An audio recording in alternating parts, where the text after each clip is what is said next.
surpreendido pela presença hoje do pastor Mateus, que está aqui conosco. Como surpreso. O pastor tem uma nova missão dentro da nossa obra, que é a ida dele para Brasília, para lá numa nova atividade que ele vai coordenar, né? Fazer com que o avanço da palavra de Deus se torne uma realidade. Mas ele iniciou esse projeto aqui. Hoje, nós temos esse projeto, onde estamos cada dia mais avançando nesse projeto, onde estamos conhecendo novos irmãos, aqueles que realmente estão entregando seu coração a nosso Deus. Agradecemos a ele, Mateus. Ele foi de uma força tremenda, porque, na verdade, às vezes, as dificuldades são tão imensas, tão grandes, que dá vontade mesmo, às vezes, de parar. Mas ele não. Insistiu, falou, pediu, orou ao Senhor, e hoje somos essa casa que nós temos aqui, casa da felicidade, do amor, onde nós encontramos verdadeiramente o apoio do Senhor para conosco. E esse que trouxe essa oportunidade de nós conhecer verdadeiramente o nosso Deus, porque muitos de nós viemos de outras obras. Eu vim de uma outra obra, mas a palavra, o ensinamento, o amor aprendi aqui com esse pastor Mateus. E hoje nós agradecemos a ele. Obrigado, meu pastor. Você fez bem, não só para mim, mas para muitos que estão aqui presentes. E muitos que hoje não estão aqui, por motivos outros, ou viajando e tudo mais. Mas a sua presença aqui vai ficar marcada e registrada no filme do seu último momento que esteve aqui, por enquanto, conosco. Porque eu tenho certeza que o teu amor é tão grande por esta casa, que quando você tiver sempre essa oportunidade, você vai estar aqui conosco. Me deixou emocionado quando eu te encontro, dou um abraço e você fala assim para mim: meu último sábado no Rio, não poderia deixar de estar aqui. Verdadeiramente, o amor. Esse é o amor verdadeiro, que nós queremos sempre estar aqui para distribuir, que Ele nos ensinou assim a fazer. E não poderíamos deixar também de perder a oportunidade de ouvir uma palavra do Senhor pela voz do nosso querido pastor. Obrigado. Este local é seu, vai ser sempre seu. E ocupe agora, por favor.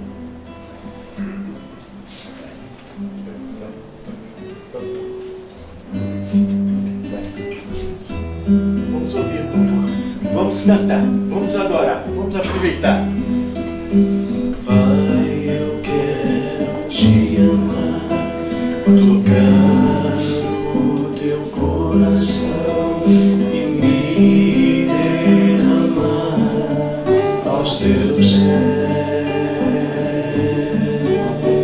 Mais perto quero estar, Senhor, e te adorar com tudo que eu sou e te render glória. Aleluia,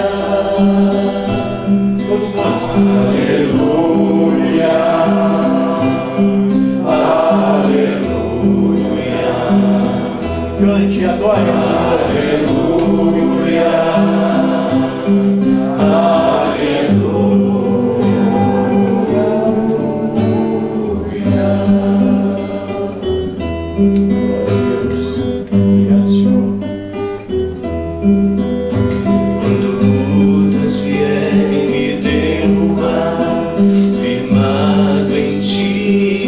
estarei, pois tu és meu refúgio, ó Deus, e não importa onde estiver, no vale, o monte, adorarei, a ti eu canto glória, aleluia, aleluia.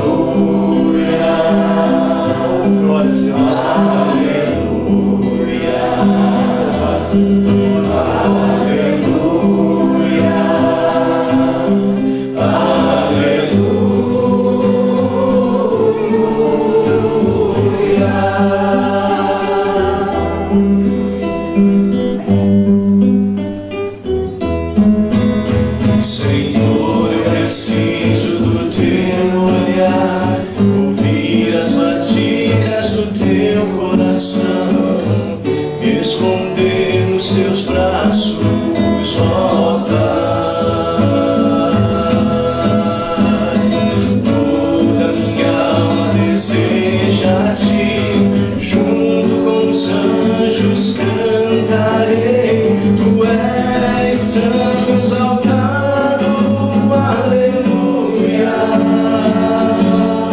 aleluia, aleluia, aleluia,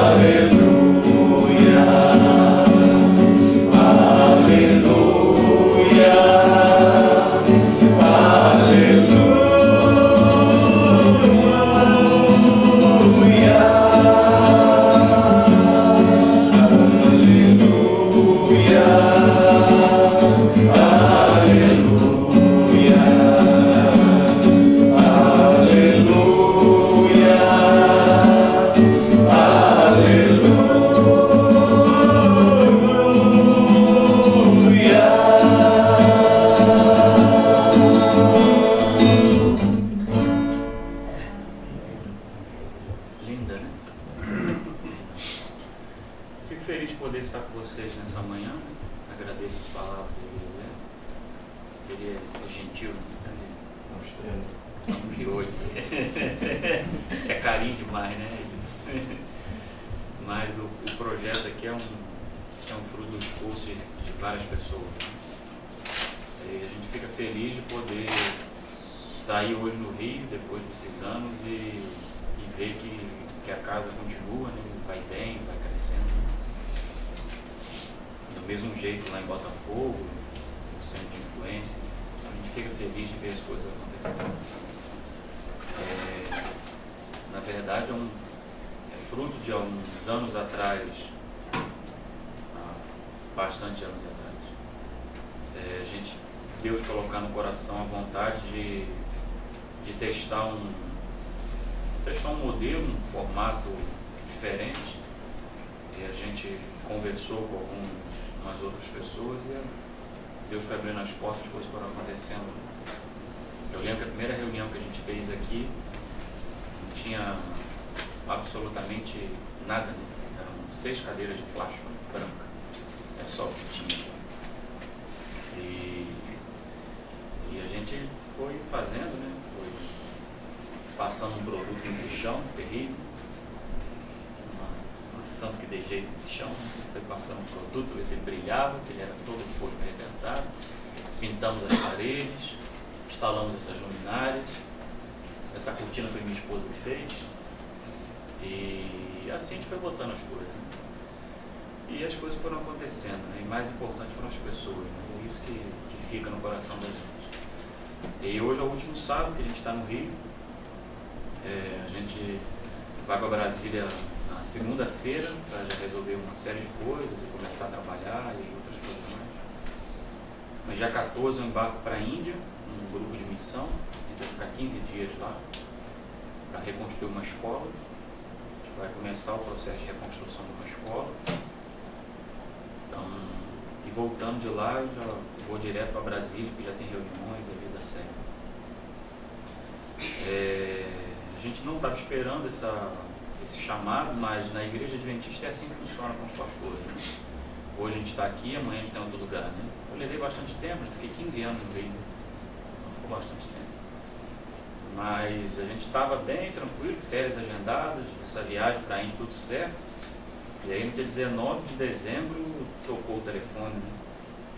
E aí era o responsável da área lá ligando para a gente, perguntando se a gente aceitaria o chamado. Tomou um susto, né? Não estava esperando nada disso. Mas a gente orou, conversou entre família, resolvemos aceitar o chamado, então a gente está indo feliz, né? Com o coração tranquilo. O senhor conhece Brasília? Conheço. Sou pai dele. Conheço, sim. Já estive lá algumas vezes, tá? Conheço. Meu nariz também conhece bastante Brasília. É. E sangra bastante, mas Mas o ambiente lá é outro, né? Sim. É totalmente diferente. É. A gente vai ver apartamentos, essas coisas agora, né? Eu queria pedir que vocês orassem pela gente, né? Pelos novos desafios. Nós vamos trabalhar em 4 estados, mais o Distrito Federal, né? O nosso trabalho abrange Mato Grosso do Sul, Goiás e Tocantins, mais o Distrito Federal. Então vocês orassem por esse trabalho que a gente vai desempenhar lá e que Deus possa continuar nos abençoando e usando o que Ele tem feito aí. E eu vou continuar orando por vocês, né? Vocês estão no coração da gente. A gente tem certeza que Deus vai continuar abençoando quem cada um de nós. Mas vamos estudar a Bíblia, que é o que interessa. Vamos orar? Nosso Deus bendito, muito obrigado pelo Teu amor, pela Tua misericórdia, que a gente pode abrir a Tua palavra nesse momento. Obrigado porque o Senhor está conosco e porque a Tua misericórdia é grande. Que a Tua palavra fale a cada um de nós em Jesus. Amém. Eu queria abrir com vocês a Bíblia em Gênesis, no capítulo 12, e a gente vai fazer um percurso rápido na história de Abraão. Eu queria ressaltar alguns detalhes com vocês da vida de Abraão.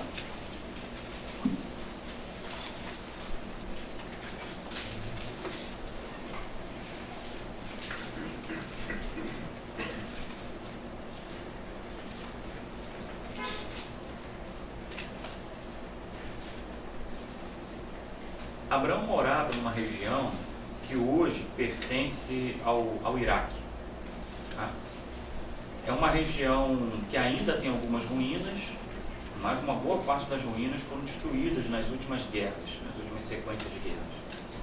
Então você já não tem muitas ruínas inteiras, né, intactas, né? Mas você ainda tem alguns templos, principalmente o Zigurate de Ur, que é um modelo de templo, um modelo de pirâmide escalonada, né? Que é como a gente entende que deve ter sido a Torre de Babel. Né? Você sei que a Torre de Babel a gente desenha ela redonda, né? Como se fosse uma torre medieval, né? Assim, né? Redonda, né? Mas dificilmente ela foi assim, né? Porque a arquitetura da época não era assim. Então provavelmente ela foi no modelo piramidal, né? Pirâmide, igual as pirâmides do Egito, só que ao invés de ser liso, ela era escalonada, né? Como fossem várias escadinhas assim, né? Igual o desenho que a gente vê das pirâmides maias, né? Astecas, vamos ver? Bem próximo àquilo dali. É mesmo porque, segundo alguns historiadores, os maias, os astecas, são descendentes dessa própria região, então essa cultura de pirâmide vem desde a Mesopotâmia, vai para o Egito, depois influencia as Américas. Não tem nada a ver com astronautas, não astronautas, ETs, né? Alguns querem falar, os ETs vieram, não tem nada a ver com isso, né? Tem a ver só com o sistema de migração, né? O homem é doido, né? O homem entra no barco, enfrenta o oceano e para do outro lado do mundo, né? É assim, né? Assim como conquistaram toda a Polinésia, né? A Indonésia, a Oceania, ou da Indonésia não, a Oceania, a Polinésia, foi assim. Então é assim que funciona. E a migração, entende-se que a estrutura humana começa nessa região da Mesopotâmia, onde hoje é Irã, Iraque, e ela migra através do que a gente chama de meia-lua do crescente fértil, né? Que é a parte por cima, assim, né? Pegando o que é Irã, Iraque, subindo ali para Síria hoje, né? Descendo para Israel até o Egito. O que hoje é a Arábia Saudita não se usava, Emirados Árabes, Kuwait, não era habitado porque era um deserto danado e passar por ali era a morte certa, né? Então o caminho de Abraão é um caminho longo, porque apesar da Mesopotâmia para Israel ser um caminho retilíneo, mas o retilíneo passava pelo deserto, então ninguém fazia esse caminho. Animais, crianças, mulheres, então eles davam uma volta que segue o fluxo do rio Tigre e Eufrates, né? Então segue assim até a nascente, dividindo com o Cáucaso aqui em cima, e depois segue o Mar Morto, o Rio Jordão. Então você segue um fluxo de irrigação, de estrutura de terra, de agricultura, aonde a civilização floresce até o Egito, no Rio Nilo, né? Então segue Rio Tigre, Eufrates, o Rio Jordão e o Rio Nilo. Então todo esse percurso provavelmente foi esse que Abraão fez. Existe na história hoje, a arqueologia achou esses relatos, uma espécie de um êxodo dos amorreus, que é a etnia de Abraão, na mesma época de Abraão, bem na mesma época, que gira em torno de 1950 a.C. Então provavelmente Abraão saiu nessa época, lá da sua cidade, E ele então faz esse percurso e para ali na região onde vai ficar a cidade de Terá, que era o pai dele, né? E depois ele segue e fica no núcleo da sua família em Terá, que é para onde depois Isaac vai buscar, vai ser buscado uma esposa para Isaac, que é Rebeca, e aonde Rebeca vai mandar depois Jacó para encontrar o seu irmão Labão, que ficou lá o núcleo da família de Abraão, lá em cima, mas Abraão desce e vai até onde Deus mandou ele ir, que era a terra de Jacó. O chamado para Abraão é um chamado interessante, porque é um chamado de abandono. É um chamado para Abraão abandonar a sua família, a sua parentela, né, como diz o texto bíblico, e toda a sua estrutura de vida. Porque não é simplesmente sair da família. Não é uma coisa assim, hoje eu vou mudar para Brasília agora. É uma mudança, mas nem perto do que era para Abraão, porque assim, eu vou sair de um apartamento aqui, eu tenho um apartamento lá, sabe? Né, vai vir um carro, vai pegar minhas coisas aqui e vai levar para lá. Vou pegar um avião, né? Depois vou de carro, enfim. A estrutura é basicamente a mesma, uma cidade, tem rua, né? As casas têm banheiro, que isso é importante, tá certo? A gente vai para a Índia agora, aí foi engraçado que a gente preocupado com uma série de coisas, né? E a pergunta das mulheres, tem banheiro onde a gente vai ficar? E os homens, né? Não atina para isso. A gente falou, que uma boa pergunta, né? A gente não perguntou. E aí nós fomos perguntar e a gente ficou assustado porque eles falaram que o banheiro não era bom. E para eles falarem que o banheiro não é bom, é um nível bem abaixo do nosso bom aqui, entendeu? E, enfim. Então, assim, são estruturas diferentes, mas a gente geralmente muda para coisas que têm estruturas parecidas. Então, você meio que troca um por outro, né? Certas adaptações. Abraão não, né? É uma mudança de estrutura de vida totalmente... Sai de uma cidade para morar em tendas, né? Com meses de peregrinação. Então, é uma mudança muito significativa de estrutura de vida, de mudança de vida. E aí Deus chama Abraão, no capítulo 12, acompanha comigo aí. Alguém pode ler o verso 1 ao 4, por favor? Não, verso 1 ao 5, perdão. Gênesis 12, de 1 ao 5.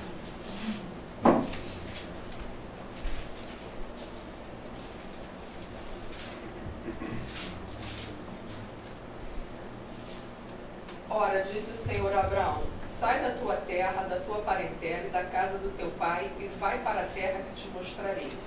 De ti farei uma grande nação e te abençoarei e te engrandecerei o nome. Sê tu uma bênção. Abençoarei os que te abençoarem e amaldiçoarei os que te amaldiçoarem. Em ti serão benditas todas as famílias da terra. Partiu, pois, Abraão como lhe ordenara o Senhor, e Ló foi com ele. Tinha Abraão 75 anos quando saiu de Harã. Levou Abraão consigo a Sarai, sua mulher, e a Ló, filho de seu irmão, e todos os bens que haviam adquirido, e as pessoas que lhes cercaram em Harã. Partiram para a terra de Canaã, e lá chegaram. Obrigado. Harã, que está aí, também é chamado de Terá, né? Terá, que é a cidade onde ficou a família de Abraão. Então ele sai daqui de baixo, de Ur, sobe, vai até lá em cima Terá, que é perto de Nínive, lembra da história de Nínive, Jonas e tal? Ali perto daquela região, a família dele fica ali, Abraão segue com Ló e Sara. E você vai ver a história de Abraão, a gente não vai ler toda, obviamente, mas começa primeiro assim, Abraão vem e ele vai direto para o Egito, que ele sai de uma grande civilização. E eu imagino quando ele chega na região de Israel ali, que não se chamava Israel, né? Região de Canaã. Chega na região de Canaã, era uma região assim, se for comparar, é como se ele saísse do rio para a roça, você entendeu? No nosso conceito aqui, de uma cidade urbanizada para um ambiente rural. Então ele vai, ele tem fome naquela região de Canaã, eles não tem uma estrutura também de armazenamento de alimentos, nada dessas coisas. E Abraão então vai para o Egito, que era outra metrópole, né? A região metropolitana. Você tem ali Mesopotâmia, ele sai e vai para o Egito, uma outra região metropolitana, ali ele mora um tempo. Quando ele volta, Abraão enriquece tanto e cresce tanto que ele começa a ter um problema, né, com o sobrinho dele Ló. Porque as coisas começam a se misturar e começa a dar problema e eles se separam. E é interessante que Ló escolhe as planícies, Abraão escolhe as montanhas, e ele vai viver nas montanhas. E essa escolha de Abraão com as montanhas também tem muito a ver da cultura dele. porque a cultura da onde ele vem, da Mesopotâmia, apesar de não terem grandes montanhas, eles construíam exatamente esses templos, esses zigurates, porque eles entendiam que no alto dos zigurates, ou no alto das montanhas, você tinha um encontro mais próximo com a divindade. Talvez pela altura, talvez pelo silêncio, né, do recolhimento da montanha. E isso ficou na cultura religiosa. E até hoje, né, quando Jesus vai orar, a gente lê que Jesus vai orando, ele vai para onde? Em geral, ele vai para o monte, né? Vai orar, ficar sozinho. Por causa desse, ficou isso na cultura religiosa, né? Davi, quando vai falar de Deus, ele fala que é o Senhor dos exércitos, o Senhor que está nos montes, né? E os próprios pagãos, na religião pagã, também montavam seus altares e seus ídolos nos montes. Então ficou essa cultura do monte. Os mandamentos, bem lembrado, foram dados no monte. Deus fala com Moisés no monte. Então o monte, a montanha, tem esse simbolismo, né?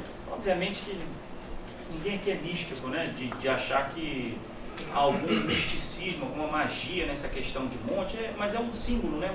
É um encontro, né? Faz parte da nossa cultura, né? Isso é importante isso. Então Abraão mora lá, depois ele tem uma guerra que ele trava com os reis da Baixada ali da Mesopotâmia, que vêm e que pegam Ló e seu sobrinho, né? E ele encontra então com Melquisedeque. Mas eu queria chamar a atenção de vocês para o verso 15, para alguns erros que Abraão cometeu. No verso 6 do capítulo 15, olha o que diz aí. Creu Abraão no Senhor, capítulo 15, verso 6. Creu Abraão no Senhor e isso lhe foi imputado para a justiça. Deus aparece para Abraão e diz para Abraão: Abraão, você vai ter um filho. Ele já disse isso quando ele tinha 75 anos. Agora Deus aparece de novo e faz de novo a promessa para Abraão. E Deus faz isso de forma sistemática. E o filho não vem. A gente sabe que o filho só vai vir depois de 25 anos da primeira promessa. Abraão sai com 75 e vai ter filho com 100 anos. Mas Deus aparece para Abraão e sistematicamente Deus repete a promessa. Olha, você vai ter um filho, você vai ter um filho. E quando você chega nesse verso 6, diz que Deus promete e Abraão acredita. E esse ato de acreditar de Abraão diz que isso lhe é imputado por justiça. E Deus não fala: olha para as estrelas do céu, sua descendência vai ser peregrina. E ele começa a falar uma série de coisas. Só que quando você chega no capítulo 16, que é logo em seguida, no verso 2, o que diz aí? 16, 2. Lê para a gente alguém. E disse Sarai a Abraão: eis que o Senhor me tem impedido de gerar. Entra, pois, a minha serva, porventura terei filhos dela? E ouviu Abraão a voz de Sarai. Então Sara chega a uma conclusão. Olha, Deus tem te prometido filho e a promessa não tem se cumprido. Então você vai coabitar com a minha serva, com Agar. Isso era um costume da Mesopotâmia. Jacó vai fazer isso depois, tá? As esposas de Jacó. E aquela serva, a gente fala, serva é um modo gentil de falar, tá, gente? Escravo, tá? A minha escrava vai ter filhos e os filhos não eram da escrava, os filhos eram da dona, da senhora, né? Então você vai ter filhos dela. E esses filhos serão meus. E o que diz o texto? Que Abraão concorda. Não é? Gente, mas versos antes diz que Abraão acreditou na promessa de Deus, né? E isso lhe foi imputado por justiça. E agora você tem aqui versos depois, Abraão dando um jeitinho na promessa. O mais interessante é que Abraão acredita, deita-se com Agar engravida, vem Ismael. E aí Deus aparece para Abraão de novo no capítulo 17 e diz assim: Abraão, Sara vai ter um filho. Aí Abraão fala assim: viva Ismael diante de ti. Aí Deus falou: meu filho, eu nunca te prometi que você ia ter um filho. A promessa é: você vai ter um filho de Sara. E o mais interessante disso tudo é porque a gente precisa colocar um outro personagem na história da promessa. A gente fala da promessa sempre para Abraão. Só que fica evidente aqui que a promessa não era só para Abraão, porque senão Ismael estava resolvido o problema. A promessa é para quem? Abraão e Sara. Para a família de Abraão. o descendente que Deus queria de Abraão para seguir a linhagem do povo de Deus não era um filho de Abraão. Era um filho de Abraão e Sara. Por isso não era Ismael. E Abraão depois, se você for olhar a Bíblia lá para o capítulo 25, se não me engano, 25. Depois que Sara morre, Abraão se casa de novo com Quetura e tem mais filhos. E nenhum desses filhos é da promessa. E diz a Bíblia que ele pega esses filhos e manda para o Oriente para não dar confusão com Isaac. Porque quem era a promessa? Isaac. Porque é a promessa de Abraão com Sara. E engraçado que Abraão tem filhos com 120 paus de ano, tá, gente? Então assim, né?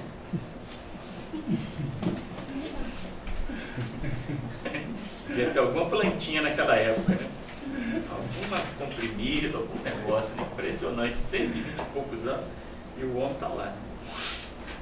Então, Deus encontra com Abraão, e quando Deus faz de novo a promessa a Abraão, no capítulo 17, olha o que diz o texto, que Deus faz a promessa, capítulo 17, verso 17.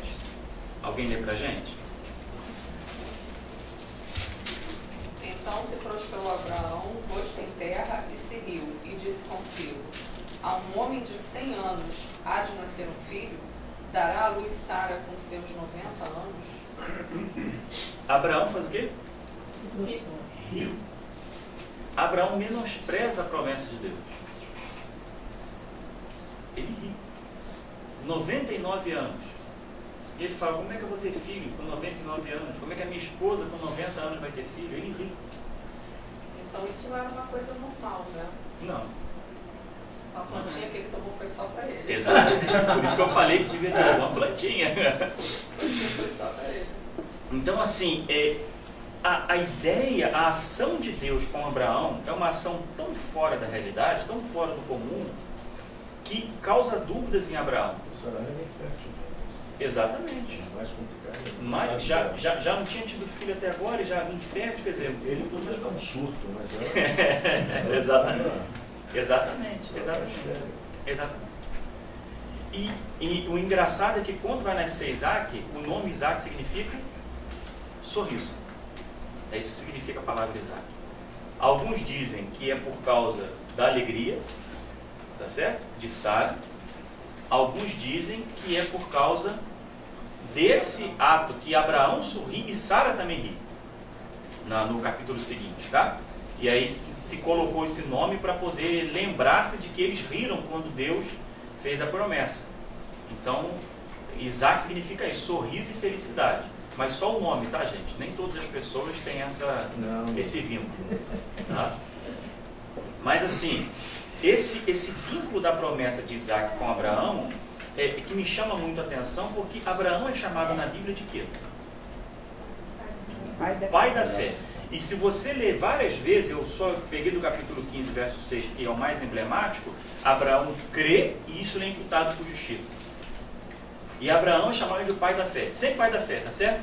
O meu servo Abraão. Abraão. Só que se você ler a história de Abraão com calma, Abraão falha com Deus, eu não li uma outra aqui que é do Egito, 3 vezes pelo menos. Porque quando chega no Egito, ele tem medo do faraó e ele dá Sara como esposa. Primeiro erro dele. Como que você vai dar a sua mulher como esposa?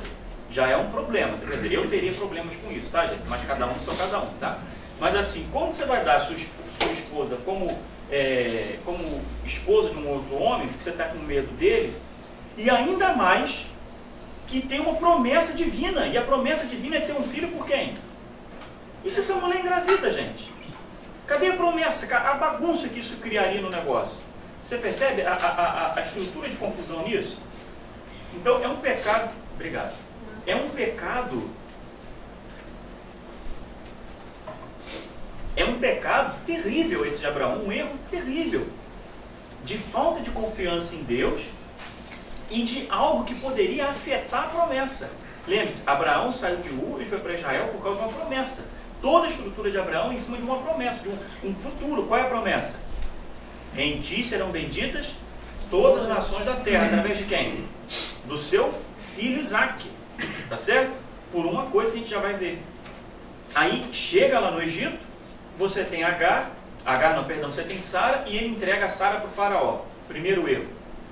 Quando volta, Deus promete de novo, Abraão vai e Sara não acredita na promessa e tem filho com Agar. De novo afetando o quê? A promessa. De novo afetando a promessa. Porque a descendência não é de Ismael, a descendência seria de Isaac de Sara. Você não sabe quantos anos Sara tinha quando entrega ao faraó? Mais de Abraão tinha 75, Sara 10 anos mais nova que Abraão, 65. O cara deu 150 então. Mais ou menos. Mas diz que Sara era bem formosa, né? Assim, né? E tinha vínculos políticos nisso também, né? Vínculo de estratégia política. E Abraão mentiu, né? Abraão disse que Sara era irmã dele, que não deixava de ser uma certa verdade.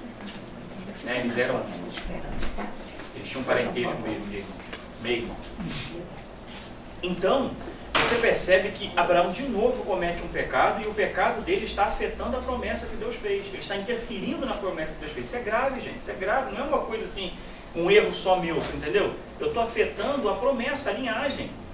Quando chega o terceiro erro de Abraão, que Abraão se ri, novamente ele não está acreditando no quê? Na promessa. E aí Deus vai e cumpre a promessa, que é a promessa de Isaac. E quando Deus cumpre a promessa e Isaac cresce, aí é Deus que entra no jogo. E Deus fala agora, eu cumpri a promessa, agora eu quero que você faça o quê?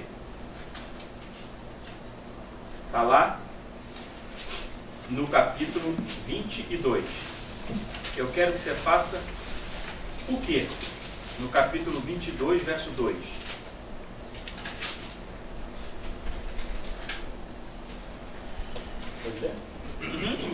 Então Deus disse, pegue agora Isaque, o seu filho, o seu único filho, a quem você tanto ama, e vá à terra de Moriá. Ali na montanha que eu lhe mostrar, queime o seu filho como sacrifício. Obrigado. O que Deus pede para Isaque? Missão impossível. Que ele destrua a promessa. Não é? O erro, os pecados de Abraão sempre estiveram relacionados com a promessa. Ele falha em acreditar na promessa. Apesar de dizer que ele creu, isso lhe foi imputado por justiça. Mas na hora de cumprir a crença, na hora de efetivar a crença, de agir conforme se crê, Abraão falha. Mas mesmo assim ele é chamado pai da fé. E quando parece que resolveu, que Abraão finalmente creu, né? Não, eu acreditei, é Isaac mesmo, que a coisa está resolvida, está estabelecida, o que Deus faz com a promessa? Vai acabar com a promessa. É muito doido isso. E é por isso que eu gosto da história de Abraão. Porque a história de Abraão me traz muito a história da gente, sabe? De cada um de nós. A gente tem uma ideia muito romantizada do que é viver com Deus. Uma ideia muito construída da cabeça da gente de uma vida com Cristo. E quando a gente fala de Abraão, pai da fé, parece que Abraão nunca pecou. Parece que Abraão viveu num movimento retilíneo uniforme para cima, ascensão completa, sabe? Que Abraão nunca errou. É isso que parece. E quando a gente lê a história de Abraão, dificilmente a gente para nesses 3 pontos que eu mencionei. A gente lê assim, mas, sabe? Entra na conta, né? Porque Abraão, nós estamos falando de Abraão, né, gente? Tá certo? Ninguém vai olhar essas coisas. Eu me lembro que eu estava contando a história de Abraão uma vez num sermão, numa igreja que eu fiz prática pastoral há muitos anos atrás no interior da Bahia, no sertão da Bahia. E tinha uma senhora que sentava no primeiro banco da igreja. A igreja toda era um quarto dessa sala aqui. Era um pouco menor do que a salinha das crianças aqui, era a igreja toda, né? E tinha uma senhora que sentava na frente e ela bebia muito. E o pessoal do bairro brincava porque ficava exatamente assim. Ficava o bar, o posto de saúde e a igreja, um do lado do outro. E no bar, a dose da cachaça, né, que chamava de porradinha de cachaça, né, a dose da cachaça era 5 centavos. Então o pessoal falava que com 25 você tomava um pileque. Então, diziam assim no bairro, né, que o camarada tomava cachaça no bar, se curava no posto e pedia perdão na igreja. Era assim que era conhecida a nossa igreja. Era assim, um do lado do outro, assim, de pó de parede mesmo. E a senhora, né, ela vinha, sentava no primeiro banco, e eu pregando sobre Abraão, e eu falando Abraão, pai da fé, e ela, bêbada, falava assim, Abraão, ladrão. E o povo começava a rir, né? E eu falava, Abraão, pai da fé, não sei o que lá. E ela, Abraão, ladrão, safado. E aí eu tentando pregar, né, eu comecei a rir, né? Todo mundo começou a rir, né? Terminou o sermão, e aí que foi saber depois que Abraão era o nome de um traficante, que tinha sido morto pela polícia naquela semana no bairro ali, que era um bairro muito violento. E aí que foi saber o porquê que para ela Abraão era um ladrão, um traficante, uma coisa da papai, a gente falando de Abraão, pai da fé. Mas de certo modo, né, foi interessante porque a gente fala de Abraão com tanta perfeição que a gente não consegue enxergar de que Abraão é um pecador e tem os seus erros. Mas o que faz de Abraão pai da fé, ou de que faz Abraão estar na história que está, ou o que é essa promessa de vínculo que tinha? Vamos começar de trás para frente. Primeiro, a promessa, ela não era importante só por causa de Abraão e de Isaac. É porque de Abraão com Sara vem Isaac. De Isaac vem Jacó, de Jacó vem Judá, de Judá vem Davi, de Davi vem Salomão, de Salomão vem todos os reis, deles virá José e Maria, que vem quem? Jesus. Esse é o vínculo da promessa. Jesus não vem por Ismael, ou pelos outros filhos de Quebra. Jesus vem por Isaac. Quando Deus fala para Abraão, em ti serão benditas todas as famílias da terra, Deus está enxergando lá na frente. Abraão. Exatamente. Abraão só está enxergando o quê? Isaac, né? Mas Deus está enxergando lá na frente a salvação do mundo, algo muito mais complexo e muito mais absoluto do que Abraão está vendo. Então a escolha de uma mulher para Isaac, né? Andréia, né? A escolha de se ter lá na frente esposa para Jacó, com a confusão toda que Jacó fez, mentiroso. Jacó é mentiroso, desculpa o termo, né? Não vou usar esse termo não, que é muito forte. Jacó era safadinho, né? Vamos chamar assim, né? Ele era danadinho, né? Para não ofender a imagem de Jacó. Mas Jacó era mentiroso, tá certo? E Deus usa Jacó, salva Jacó, restaura Jacó e usa Jacó como chefe da família. É um negócio muito doido, gente, isso. Abraão não era Jacó, não era assim, mas Abraão era medroso, gente. Toda hora que o negócio da promessa apertava, ele vai lá e guerreia contra os reis, com a coisa dele. Ele era valente para essas coisas, mas para acreditar na promessa, ele era medroso. Então, a promessa de Deus, tinha que ser uma promessa de Abraão com Sara, era específica, porque chegaria lá em Jesus. E se isso não tivesse acontecido, e aí? E nós? Tá certo? Então, existia uma promessa. A segunda coisa, olhando de trás para frente, é que essa promessa com Abraão também nos mostra que Abraão era um homem falho e que a vida de Abraão não era uma vida reta, era uma vida de altos e baixos. Que Abraão fazia coisas erradas e fazia coisas certas. Você também não é assim? Eu sou assim.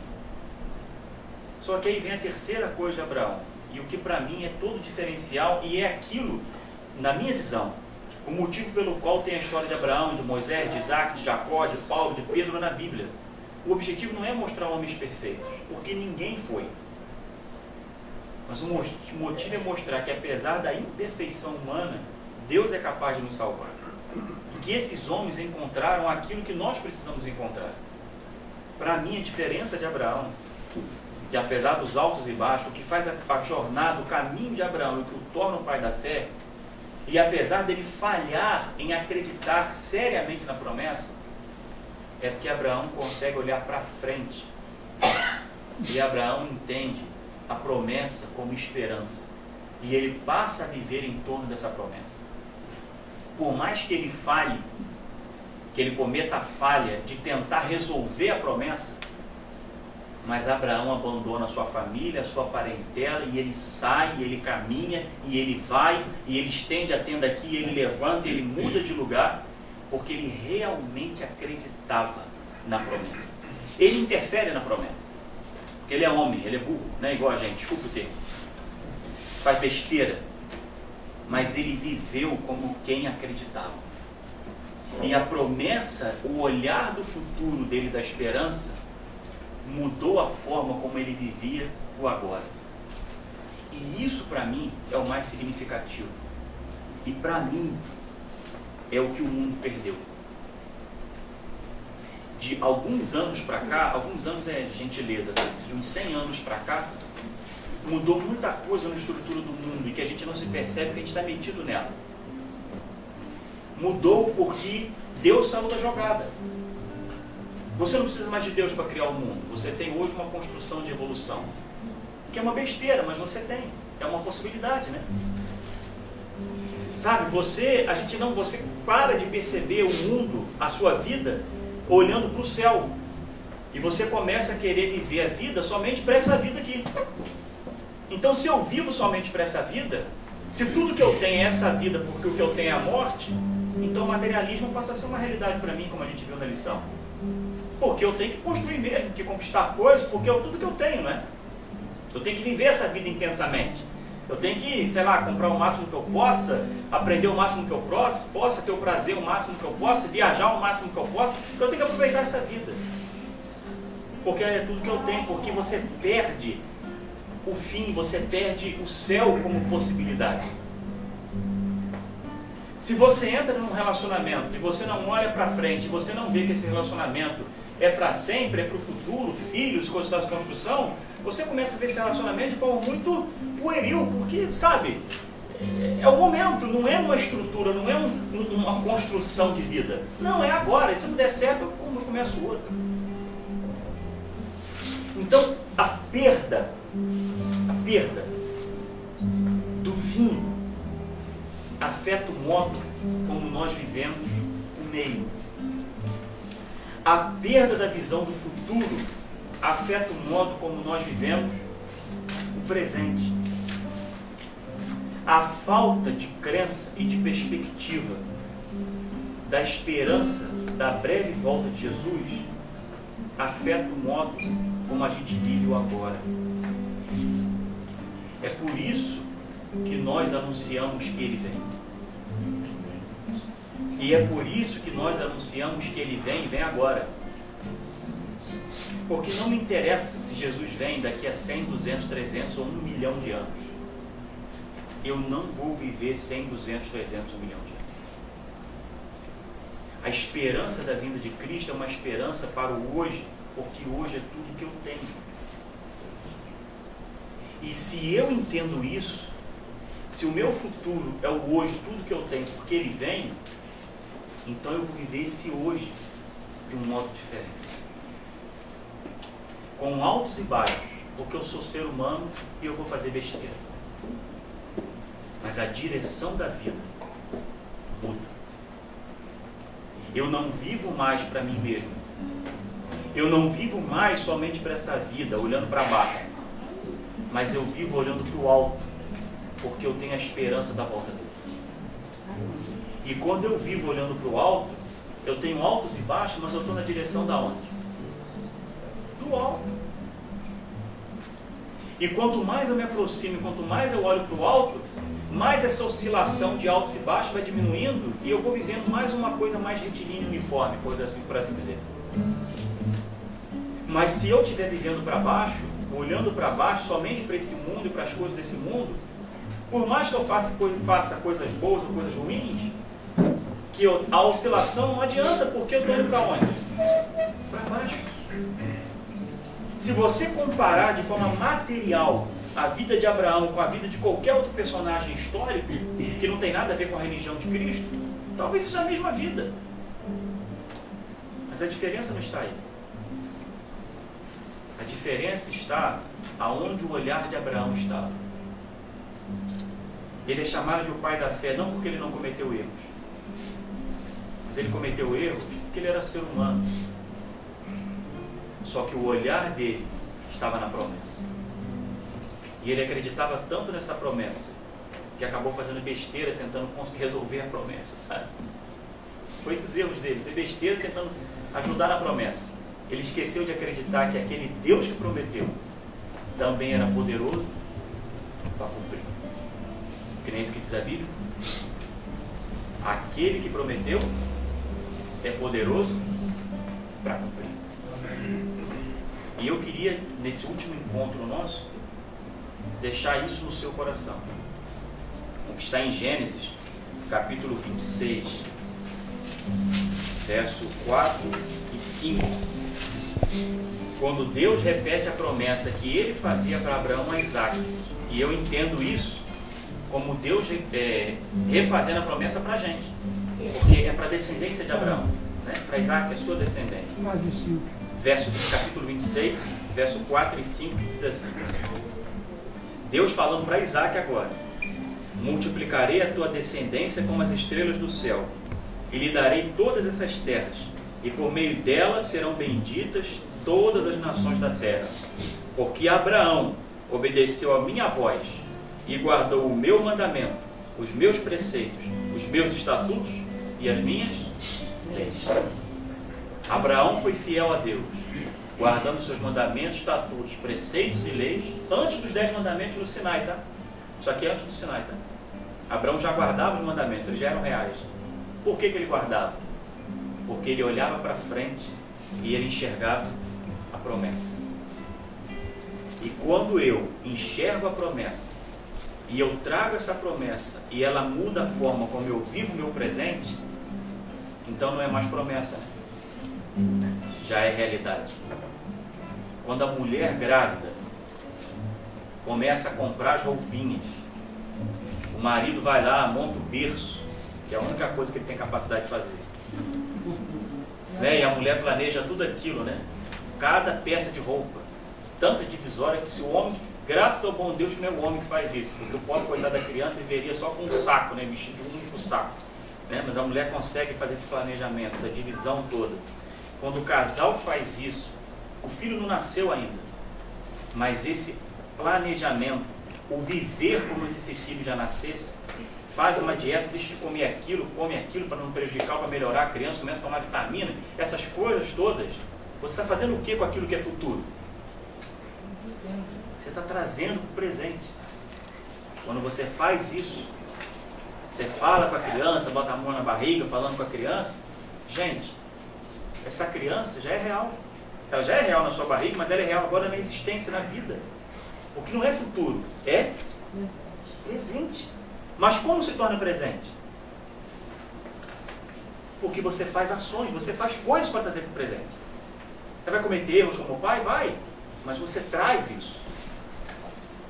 Então, quando eu olho a promessa que nós temos, e quando eu trago essa promessa para o presente, eu só posso trazê-la quando eu a vivo. Quando eu coloco minha vida em conformidade com essa promessa. Quando eu vivo de acordo com como quem acredita. Quando eu cumpro as coisas que ele disse para eu cumprir agora. Porque o agora é tudo que eu tenho. E conforme eu vou vivendo hoje esse presente, olhando para a promessa, eu tenho altos e baixos. Mas a minha vida está na direção do alto. E então, aquilo que se cumpriu na vida de Abraão, se cumpre na minha vida. Porque Abraão creu, e isso lhe foi imputado como justiça. E eu queria terminar te deixando a promessa, pela qual a gente precisa viver, e é o que precisa estar no olhar da gente e no coração da gente sempre. Você conhece esse texto?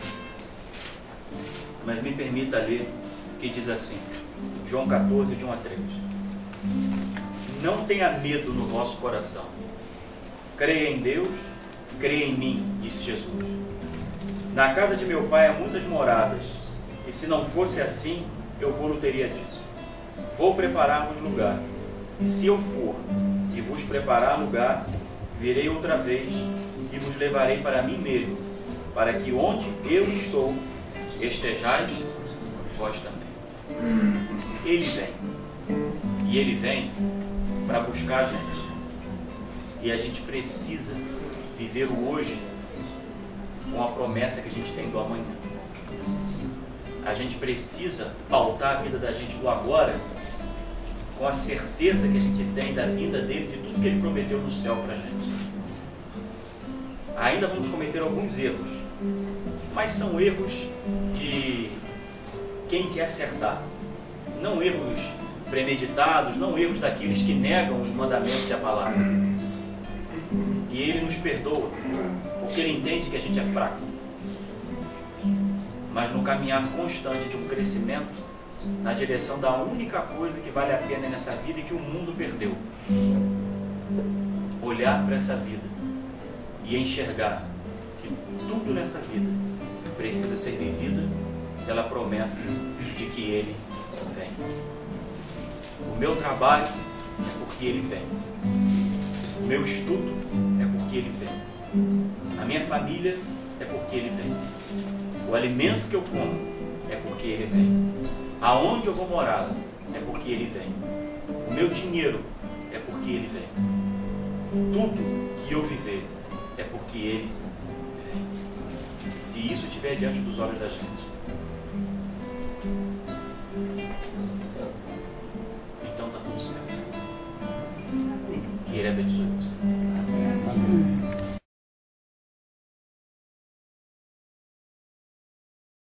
Somos todos teus filhos e juntos aqui, cantando, estudando a tua palavra, a gente pode ter esse encontro contigo e é isso que preenche o coração da gente. Obrigado pela liderança que o Senhor colocou nessa casa, pessoas valorosas que têm o Senhor no coração e que têm feito tudo o que podem para que esse ministério possa avançar.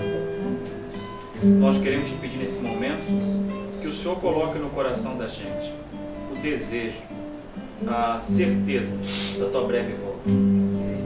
E que isso, Senhor, diante dos nossos olhos, possa nos ajudar a vivermos essa mesma vida de um outro jeito. Que nos ajude a entendermos que a gente precisa viver o agora como o amanhã. Que a gente precisa trazer essa esperança que parece às vezes tão distante para o nosso dia a dia. E essa certeza da tua volta precisa, Senhor, formatar, precisa condicionar, precisa construir o modo como a gente vive cada momento, cada área da vida da gente. Não é fácil, a gente é humano, a gente comete erros e erra pra caramba. Mas o coração da gente está fixo em Ti. Então nos perdoe e nos resgate para o Teu reino. E que a vida da gente seja aquilo que o Senhor prometeu em Abraão, e que por Isaac, por Jacó e por Jesus chega a todos nós. Que nós sejamos uma bênção para a vida de outras pessoas. Muito obrigado, no Teu nome, Senhor Jesus. Amém.